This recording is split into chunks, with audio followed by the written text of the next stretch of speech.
Hi, I'm Caitlin, and this is Book Chats, and today's Top 5 Wednesday is Top 5 Least Favorite Tropes. So this is a really hard topic because I feel like there are a lot of tropes that annoy me when I'm reading them or interacting with them, but I try to forget them when I'm not. So I'm sure that I've forgotten a couple, and I wasn't even able to put these in a specific order because it's basically whatever is happening at that time is what pisses me off the most. But the first one I am going to talk about is one that I think will be on a lot of people's lists, and it is Instalove. It really frustrates me unless you have a convincing, compelling plot reason when two characters who have just met are like in love to the point where they will like make huge sacrifices for each other. Having that level of love when you've just met is really unrealistic, and it drives me crazy.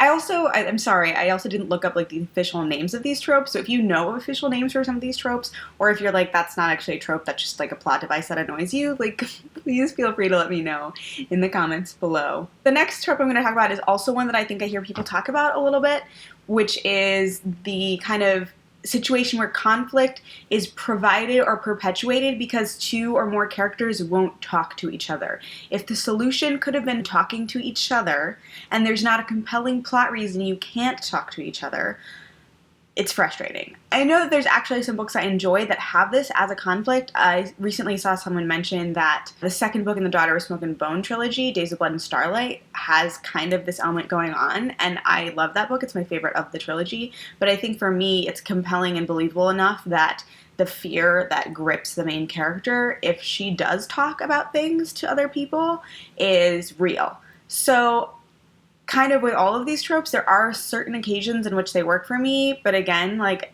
unless you can convince me in your writing or in your plot that it's believable, it's so frustrating. So the next trope that I'm going to talk about is a trope that I'm calling every other girl is so drama or every other girl is so evil, which frustrates me particularly because I feel like it's very prevalent not just in books and not just in YA novels, but in media in general, and I feel like it's really infected women, and like women tend to see each other as competition for romantic or other interests when really we're not competition. Like, especially romantically, really frustrates me when I talk to my female friends and they feel like personally threatened by other women, because honestly, if that guy is not interested in you for who you are, then he is not the right guy for you. Women are not your enemy.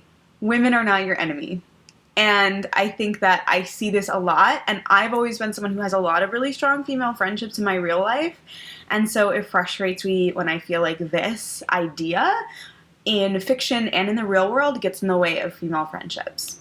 The next trope I'm going to talk about is one that I am annoyed particularly by, and I think it's only like in contemporaries that it really shows up, and I'm referring to it as the if I don't get a boyfriend slash date slash first kiss by prom slash graduation slash my 16th birthday, my life is going to end.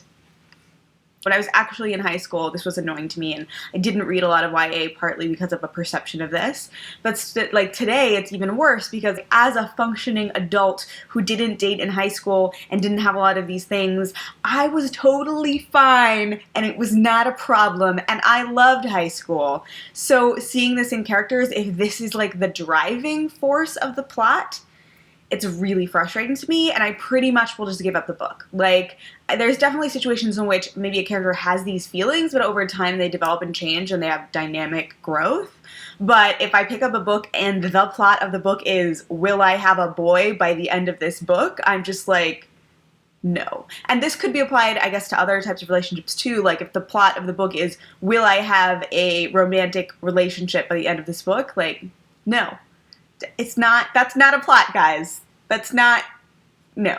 I'm going to say here, before I talk about this, that a series of videos I really enjoy that talk about tropes, and specifically tropes that affect women. It's directed specifically at video games, but there's some other videos on this channel that are dealing with other media, is the Tropes versus Women series of videos on YouTube by Anita Sarkeesian.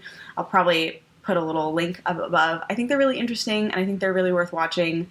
So that's a side note. And finally, the last trope that I am going to talk about is one that I don't know if it's really a trope, and it's probably actually multiple tropes, and there's probably a specific name for it, but I don't know. But basically the situation where women are used as like props or plot devices rather than being fully formed characters of their own. So I guess it's just like crappy female characters. This was a big problem that I had with Red Rising, is that apart from the fact that the first third of the book is really slow, like the rest of it's really interesting, but I had a really big problem with the way Pierce Brown uses women in the book, and I was for a while not even sure if I was going to continue reading the series, but then I have some friends like Rebecca at Why Mermaids and Stephanie at Shy Notebooks who have continued reading the series and really enjoy it, and they have told me maybe I should wait until the third book is out before I read Golden Sun. So that's what I'm doing right now, but I'm really hoping that his treatment of women improves, because basically if a woman is there not to serve her own interests but to serve a male character, oh, hi, I'm here as your motivation, or hi, I'm here to help you and I'm smarter than you, but I'm not going to be better than you. Like, that really, really, really frustrates me, and I really have a problem with it. And that definitely, like, I'm talking about it last because I think that really is my number one of all of these, even though I don't know if it's, like, more than one trope or whatever. I would love to hear in the comments below what tropes specifically annoy you, and like what situations in which you find yourself accepting those tropes, because I definitely find myself reading books that still have these tropes, sometimes because the author manages to pull it off really well, and sometimes just because I can read with a critical eye towards the problems that is, but still enjoy other parts of the text. So yeah, that is my Top 5 Wednesday this week, and I'm going to cut it off here because it's already way too long and boring. But thank you so much for watching, and I'll see you later. Bye.